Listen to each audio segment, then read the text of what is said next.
Hello everyone, कैसे हैं आप सब। तो आज मेरी वीडियो की शुरुआत पूजा से हुई है। मैंने नहा लिया है और पूजा भी कर लिया है। और इसके पहले मैंने सारा मतलब खाना जो लंच था, ब्रेकफास्ट था, सब कुछ बना के उसके बाद नहा के और फिर मैंने पूजा कर लिया है। पूजा करने के बाद मेरे बहुत सारे काम हैं, छोटे छोटे काम बहुत सारे हैं, तो अभी मैं उनको करूँगी। ये वाला ब्रश मैं काफ़ी टाइम पहले मार्केट से लेके आई थी, और इससे जब मैं अपने जैसे चीज़ों की सफाई करती हूँ ना, तो सीनरी लगी है तो उसकी सफाई करती हूँ। तो इस तरीके का ब्रश आपको मार्केट में आसानी से मिल जाएंगे। तो देखिए, आप अगर इस तरीके की आपकी कोई भी सीनरी लगी है, कोई भी फोटोग्राफ है, तो उसमें ऊपर मिट्टी हो जाती है, तो आप इस तरीके से साफ़ कर सकते हैं। इसमें बड़े आसानी से और एकदम अच्छे से साफ़ हो जाती है। तो इससे हम बहुत सारी चीज़ें साफ़ कर सकते हैं। तो हमारे जो सोफ़े का फैब्रिक है ना, कॉटन का है, तो उसमें मिट्टी जम जाती है, धीरे धीरे डस्ट इकट्ठी होती जाती है, तो उसको भी हम देखिए आराम से साफ़ कर सकते हैं। ये इस तरीके से साफ़ करेंगे ना, तो इसकी डस्ट सारी निकल जाएगी। तो आज मैं जल्दी फ्री हो गई हूँ और बस थोड़ी सी डस्टिंग है और कपड़े का काम है, थोड़ा सा कपड़े भी फोल्ड करने हैं, और उसके बाद मैं बिल्कुल फ्री हूँ। तो आज मैं सोची कुछ डीआईवाई बनाऊँ। तो मैंने एक डब्बा तो रखा हुआ है, तो उसका मैं सोच के देखूँगी कि किस तरीके से हमें डीआईवाई बनाना है उसका। ये देखिए, जाली भी बड़े आराम से साफ़ हो जाती है। इससे सारा घर के मतलब बहुत सारी चीज़ें ना बड़े आराम से साफ़ हो जाती हैं। ज़्यादा मेहनत भी करने की ज़रूरत नहीं पड़ती और आराम से भी साफ़ हो जाती हैं। और ये जाली है, तो जाली तो एकदम बिल्कुल क्लीन हो जाती है। तो बस हमारे जो दरवाजे खिड़कियाँ हैं वो भी साफ़ हो गए हैं, और इसके बाद मेरे कपड़े का काम है। तो कपड़े मैं मशीन में डाल दूँगी, और जो बाहर कपड़े पड़े हुए हैं वो निकाल के फ़ोल्ड कर लूँगी। फुली ऑटोमेटिक मशीन का यही फ़ायदा है कि बस हमें डालना है, और उसके बाद इनको जब धुल जाएंगे तो सूखने के लिए डालना है। तो मेहनत करने की ज़रूरत नहीं पड़ती। लेकिन इसमें यह है कि जो बहुत गंदे कपड़े होते हैं ना, वो ठीक से साफ़ नहीं होते। जो डेली के पसीने वाले कपड़े हैं वो तो चलो आराम से साफ़ हो जाते हैं, लेकिन कभी कभी बच्चों के कपड़े बहुत ज़्यादा गंदे हो जाते हैं। तो कुछ कुछ कपड़े होते हैं तो फिर वो साफ़ ही नहीं होते, मतलब ठीक से नहीं होते, कुछ दाग उसमें रह ही जाते हैं। तो ये कपड़े जो कल के पड़े थे वो मैंने उठा लिए हैं, और अभी जो आज के कपड़े तो धुल ही रहे हैं, तो वो मैं कल डाल मतलब अभी धुलने के बाद फिर मैं डाल दूँगी। तो अभी मैं क्या कर रही हूँ, सबके कपड़े ना अलग अलग कर रही हूँ। तो पहले मैं क्या करती हूँ कि सबके कपड़े अलग अलग रख देती हूँ, और उसके बाद उनको फ़ोल्ड करती हूँ। तो हम 3 ही लोग हैं। मेरा बेटा तो वैसे ही देहरादून में है और बोर्डिंग स्कूल में है। मेरी बेटी है, हस्बैंड और मैं, हम 3 ही लोग हैं। तो उनके कपड़े मतलब डेली ही हम धुल जाते हैं, थोड़े थोड़े एक एक जोड़ी तो कपड़े होते हैं, तो डेली मैं धो लेती हूँ। और मशीन बस लगानी है, ज़्यादा मेहनत करने की तो ज़रूरत नहीं है।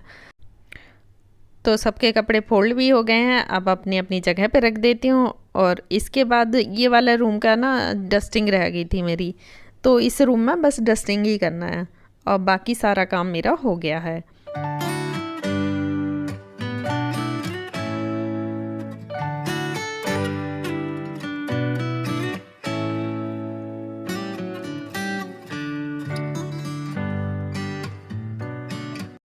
तो अब काम ख़त्म हो गया है, तो मैं सोची कि इस डब्बे का ना ऑर्गेनाइज़र बना लूँ।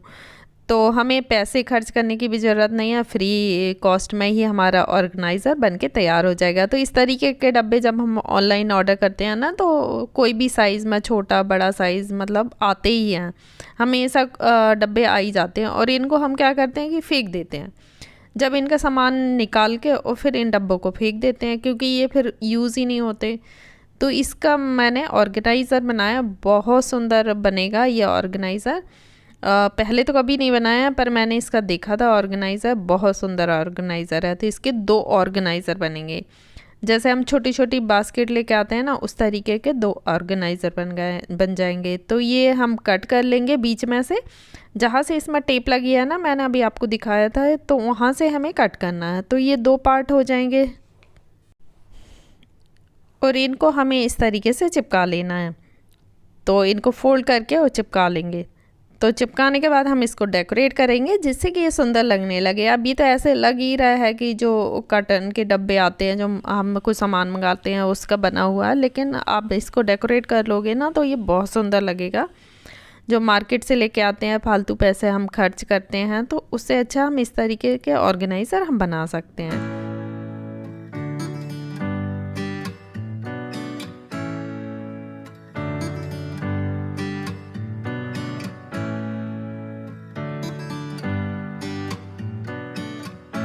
तो इनको मैंने अच्छे से चिपका लिया है टेप की हेल्प से। आप चाहें तो इसको फेविकॉल से भी चिपका सकते हैं। तो एक ही मैं डेकोरेट करूँगी ऑर्गेनाइज़र, दूसरे को मैं ऐसे ही रखूँगी।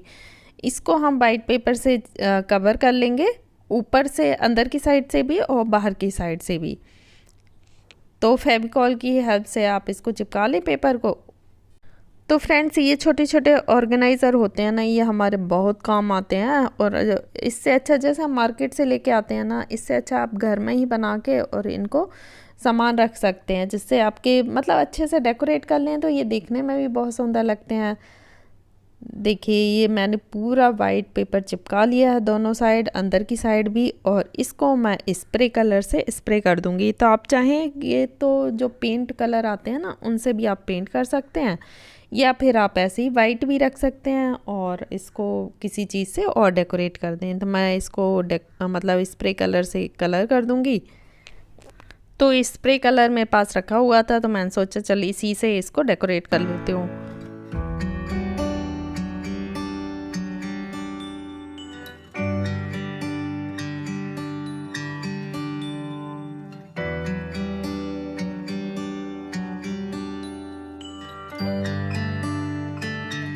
और इसको अच्छे से सूखने देंगे और सूखने के बाद हम इसको डेकोरेट करेंगे। तो अब हमारा जो ऑर्गेनाइज़र था वो सूख गया है, तो मैं इसमें ये वाली जो टेप है वो चिपका दूंगी। तो आप अपने हिसाब से डेकोरेट कर लें, मतलब आपको जो पसंद है वैसे डेकोरेट कर लें। इसको मैंने डेकोरेट नहीं किया है, तो इसको मैं अलग तरीके से डेकोरेट करूँगी, लेकिन बाद में कभी आपको दिखाऊँगी कि किस तरीके से मैंने इसको डेकोरेट किया है। तो कितने अच्छे से ऑर्गेनाइज़र बन गए ना।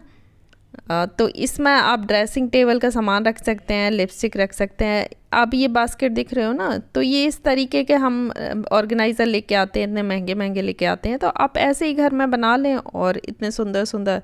और आप इसको मतलब ड्रेसिंग टेबल पे भी यूज़ कर सकते हैं, बेडरूम में साइड टेबल पे भी रख सकते हैं, और मतलब किचन में भी यूज़ कर सकते हैं। आप इसको अलग अलग जगह यूज़ कर सकते हैं। तो देखिए, देखने में कितना सुंदर दिख रहा है ना।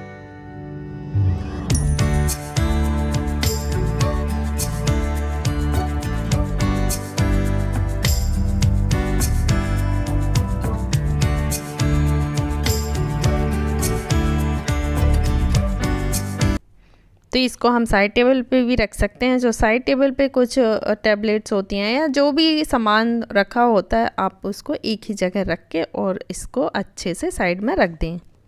तो एक ऑर्गेनाइज़र को मैंने साइड टेबल पे रख दिया है। तो फ्रेंड्स, आज का मेरा काम हो गया है। अब मैं थोड़ा सा रेस्ट करूँगी, क्योंकि सुबह से हो जाता है ना दोपहर तक, तो ऐसा लगता है कि थोड़ी देर रेस्ट कर लो। तो अब मैं आधे घंटे या 1 घंटे के लिए रेस्ट करूँगी। चाहे नींद ना आए, लेकिन थोड़ा सा ऐसे लेट जाती हूँ या टीवी देख लेती हूँ, और जो मन करे वो कर लेती हूँ। तो आज के लिए बस इतना ही, मिलते हैं अगली वीडियो में। Thank you.